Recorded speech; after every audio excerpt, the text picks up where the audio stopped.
নমস্কার বন্ধুরা, আশেপাশে তো বিয়ের ধুম পড়ে গেছে। তো বিয়ে বাড়ির খাওয়া দাওয়া নিয়ে আবার চলে এসেছি। তো ফার্স্টে আমি প্লেটে হাত ধুয়ে নিয়ে তারপর স্যালাড নিয়ে নিলাম। তারপর ছিল চিকেন রোস্ট, ও তো পাতে পড়ে গেল। তারপর আমি ভাত নিয়ে নিলাম, মানে পোলাও ছিল এটা। আর উপরে বেরেস্তাগুলো খেতে খুবই ভালো লাগে। তারপর আমি ফার্স্টে আসলে সাজিয়ে গুছিয়ে নিচ্ছিলাম। এই তো মাটন কোরমা আর একটু ঝোলও নিয়ে নিলাম। আর মাটন কোরমাটা আমার খুবই প্রিয়, খুবই প্রিয়। তারপর এখানে ছিল ফিশ অনিয়ন, একটা ক্যাপসিকাম দেওয়া হয়েছিল। আমার ক্যাপসিকামগুলো খুব ভালো লাগে, সেজন্য আমি বেছে বেছে ক্যাপসিকামগুলো নিচ্ছিলাম।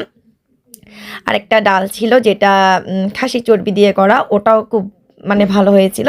সব কিছু সাজিয়ে গুছিয়ে নিয়ে তারপরেই আমি খাওয়া শুরু করলাম। ফার্স্টে চিকেন দিয়ে খাওয়াটা শুরু করেছিলাম। তারপর আস্তে আস্তে সব কিছু মানে একে একে টেস্ট করছিলাম। ততক্ষণে কিন্তু অন্যজনদের খাওয়া দাওয়া শেষ, আমি ভিডিও করতে করতে। এই তো খাসিটা দেখুন, খাসির মাংসটা চর্বিগুলো একদম গলে গলে যাচ্ছে, অনেক টেস্টি। কোল্ড ড্রিঙ্কস ছিল লাস্টে, আর কোল্ড ড্রিঙ্কস খেয়ে খাওয়াটা শেষ করলাম। ধন্যবাদ সবাইকে।